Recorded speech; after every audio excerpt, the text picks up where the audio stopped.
Good morning students, आप सभी का स्वागत है DKP एकेडमी में। मैं दीपक कुमार आप सभी का स्वागत करता हूं। आज के इस वीडियो में हम पढ़ने वाले हैं विलोपन विधि। ओके, देखिए विलोपन विधि क्या है। विलोपन विधि में समीकरण को जोड़कर, तो देखिए जो प्रश्न रहेंगे उसमें क्या होंगे, हमें दो समीकरण प्राप्त होंगे। ओके, कोई भी प्रश्न होंगे उसमें हमें दो समीकरण प्राप्त होंगे। तो उस समीकरण में हम क्या करेंगे, विलोपन विधि में समीकरणों को जोड़कर, तो जो हमें दो समीकरण प्राप्त होंगे उसे हम क्या करेंगे, आपस में जोड़कर या घटाकर, या तो उसे घटा करके जो है एक चर के समीकरण के रूप में बदलने से। तो हमारे पास जो दो समीकरण होंगे, ठीक है, उसे हम क्या करेंगे, आपस में जोड़ करके या तो फिर आपस में घटा करके जो है हम उसे एक चर वाले समीकरण प्राप्त करेंगे। एक चर का मतलब क्या है, जिसमें केवल एक ही चर हो। जैसे कि देखिए, अगर हमारे पास x प्लस 2y बराबर 3, ओके, और एक में है माइनस एक्स प्लस 3y बराबर 6, ठीक है। x प्लस 2y बराबर 3 और x प्लस 3y बराबर 6, इस प्रकार से जो है हमें दो समीकरण प्राप्त हुए हैं। तो हम क्या करेंगे, इस समीकरण को आपस में घटाएंगे, और घटाने से हमें क्या होगा, यहाँ घटाएंगे तो क्या होगा, यहाँ माइनस हो जाएगा, यहाँ माइनस, यहाँ माइनस। तो घटाने से क्या होगा, x से x क्या हो जाएगा, दोनों कैंसिल हो जाएंगे, और यहाँ पास हमें जो है y का मान जो है प्राप्त। ओके, और यहाँ से क्या होगा, ये जो है एक चर का समीकरण बन जाएगा, और यहाँ से हम जो है किसी एक का मान निकाल देंगे, हमें किसी एक का मान जो है प्राप्त हो जाएगा। ठीक है, तो इस प्रकार से जो है हम क्या करेंगे, इसे घटा करके। लेकिन अगर यहाँ पास जो है आपका इस एक जगह x से है और एक जगह क्या है, माइनस x से है, तो इसे हम क्या करेंगे, इसे हम जोड़ेंगे।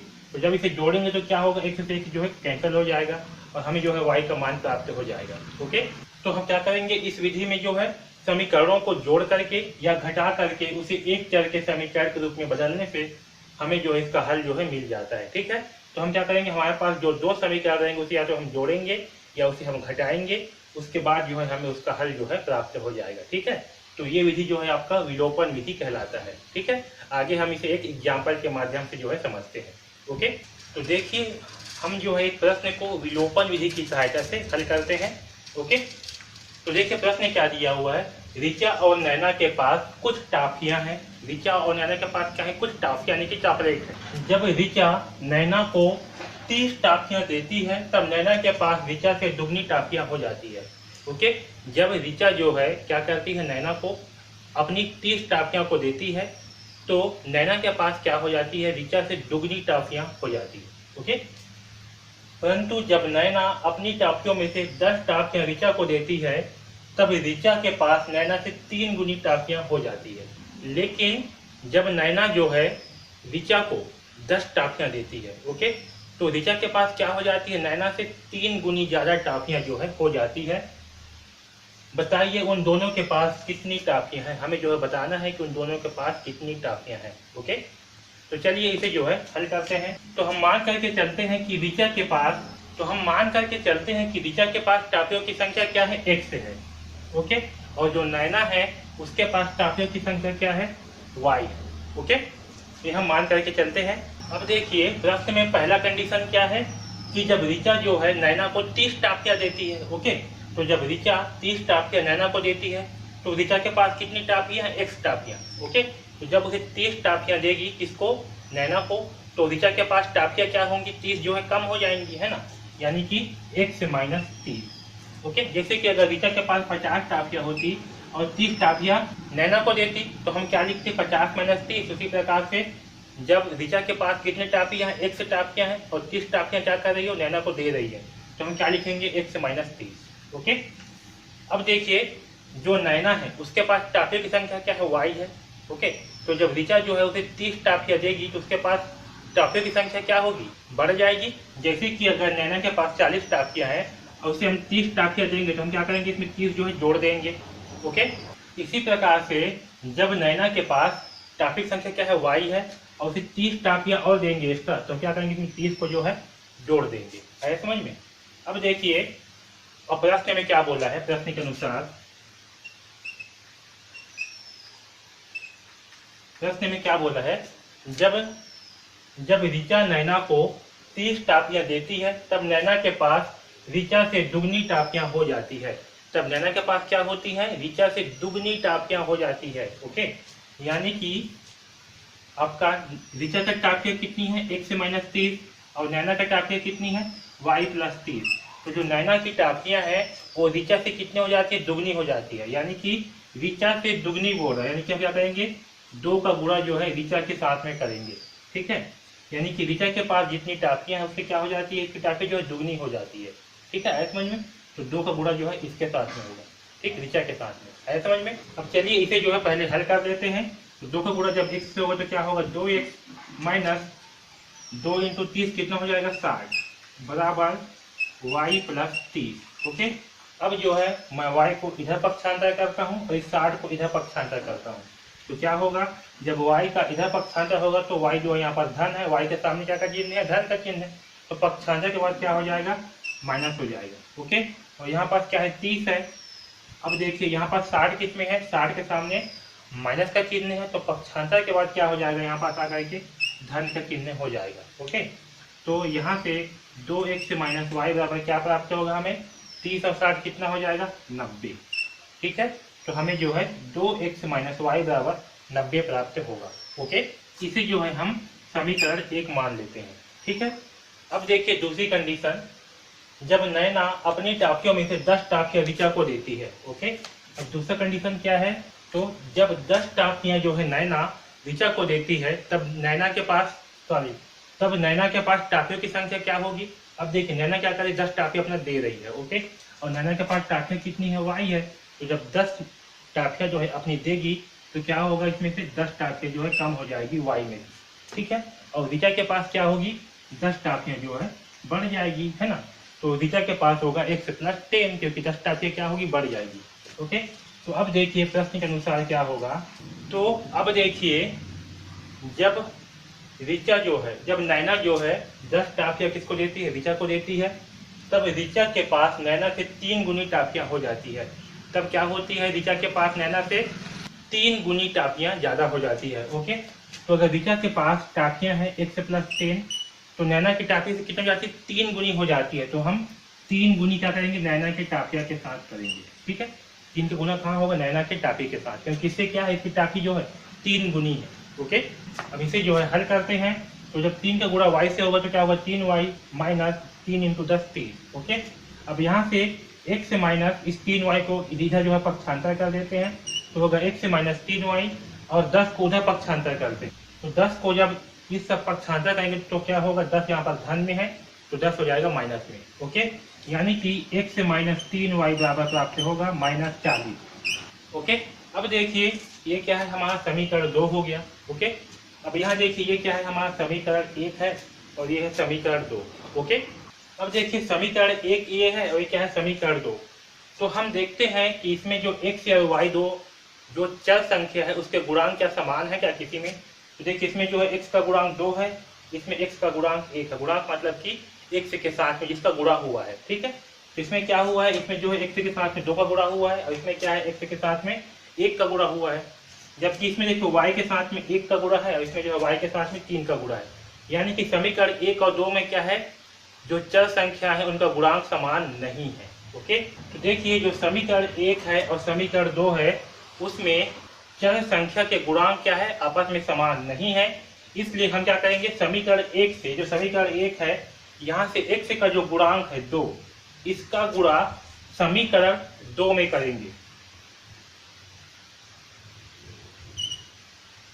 समीकरण 2 में करने पर ओके क्या किए, जो समीकरण 1 का जो x का गुणांक है 2, इसका गुणा हम समीकरण 2 में करेंगे। इससे क्या होगा कि समीकरण 1 और 2 में जो x जो चर संख्या है उसके गुणांक आपस में क्या हो जाएंगे, समान हो जाएंगे। ओके, तो समीकरण 1 से क्या करेंगे हम, x का जो गुणांक है 2, इसका गुणा समीकरण 2 में करेंगे। ओके, यहाँ पर मैं लिखा हुआ उस चीज को। तो चलिए इसमें जो गुणा करते हैं, तो हम क्या करेंगे, जो समीकरण 2 है इसके दोनों पक्षों में जो है हम 2 का गुणा करेंगे, क्योंकि यहाँ पास x का गुणांक क्या है, 2 है। ओके, तो हमें क्या करना है, दोनों पक्षों में जो है गुणा करना है। तो देखिए जब गुणा करेंगे तो क्या प्राप्त होगा हमें, 2 इंटू एक्स, 2x माइनस 2 तिया 6y। ओके, बराबर 2 इंटू 40 करने पर कितना प्राप्त होगा हमें, 80। तो यहाँ होगा माइनस 80, ठीक है। और इसे जो है हम मानेंगे समीकरण 3। क्या मानेंगे, समीकरण 3। तो ध्यान रखना, अगर समीकरण 1 और 2 दोनों में किसी भी चर संख्या के गुणांक अगर आपस में समान नहीं है तो हम क्या करेंगे, किसी एक समीकरण से जो है हम किसी एक चर का गुणांक को दूसरे समीकरण में जो है गुणा करेंगे। जैसे कि यहाँ पर समीकरण 1 से x का गुणांक को क्या कर रहे हैं, समीकरण 2 में गुणा कर रहे हैं। इससे क्या होगा, अब देखिए जो हमें नया समीकरण प्राप्त होगा उसमें जो x का गुणांक है और जो समीकरण 1 है इसका गुणांक है, दोनों क्या हो गए, आपस में बराबर हो गए। ओके, यहाँ तक सबको समझ में आया। तो यह है हमारा समीकरण 3 और ये समीकरण 1 और ये समीकरण 2। ओके, अब मैं इस पार्ट को जो है थोड़ा सा मिटा रहा हूँ। ओके,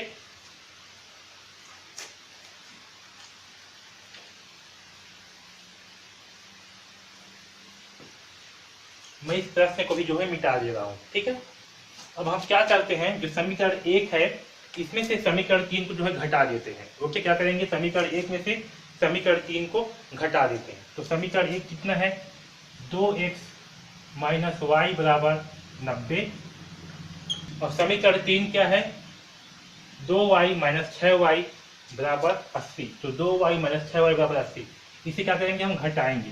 तो जब घटाएंगे तो नीचे में क्या होगा, चिन्ह जो चिन्ह हो जाएगा, इसके सामने धन का चिन्ह है तो यहाँ जाएगा ऋण का चिन्ह, यहाँ ऋण का चिन्ह है तो हो जाएगा धन, यहाँ ऋण है तो हो जाएगा धन। ओके, अब देखिए 2x में से माइनस 2x को जब घटाएंगे तो क्या होगा, ये हो जाएगा कैंसल। ठीक है, यहाँ y किस में है, माइनस में है और 6y किस में है, धन में। तो हमें क्या प्राप्त होगा, हमें प्राप्त होगा 5y, क्योंकि minus y plus 5y sorry 6y, तो हमें क्या प्राप्त होगा, हमें प्राप्त होगा 5y। आया समझ में। इसी प्रकार से यहाँ बराबर है तो बराबर, अब देखिए 90 प्लस 80 है, 80 के सामने क्या का चिन्ह है, धन का चिन्ह है। तो 90 और 80 को आपस में जोड़ने पर कितना होगा, 170। ओके, कितना होगा, 170। ओके, अब देखिए यहाँ से हम y का मान निकाल लेंगे। तो y बराबर क्या होगा, इसे मैं यहाँ निकाल रहा हूँ, ठीक है, बाजू में। देखिए y बराबर क्या होगा, 5 की तरफ पक्षांतर करेंगे तो यहाँ होगा 170/5। ओके, और 170 को जब 5 से भाग करेंगे तो हमें क्या प्राप्त होगा, 5 तिया 15, 2 बचेगा 0, 5 चौक 20, तो हमें क्या प्राप्त होगा, 34, यानी कि y का मान आएगा 34। ओके, y का मान कितना आया, 34 आया।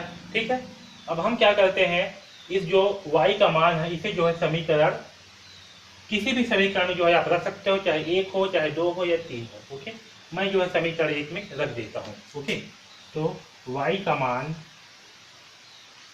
समीकरण 1 में रखने पर, ओके, तो समीकरण 1 क्या है, 2x minus Y, 2x minus Y बराबर 90।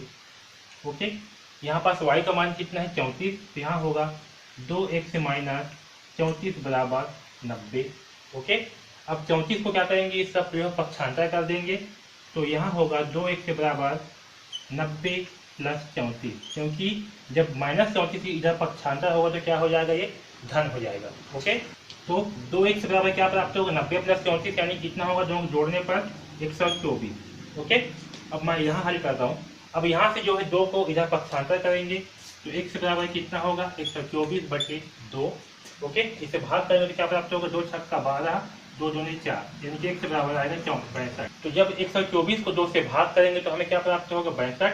तो x का मान आया 62। ओके, यहाँ तक सबको समझ में आया, अच्छे से क्लियर।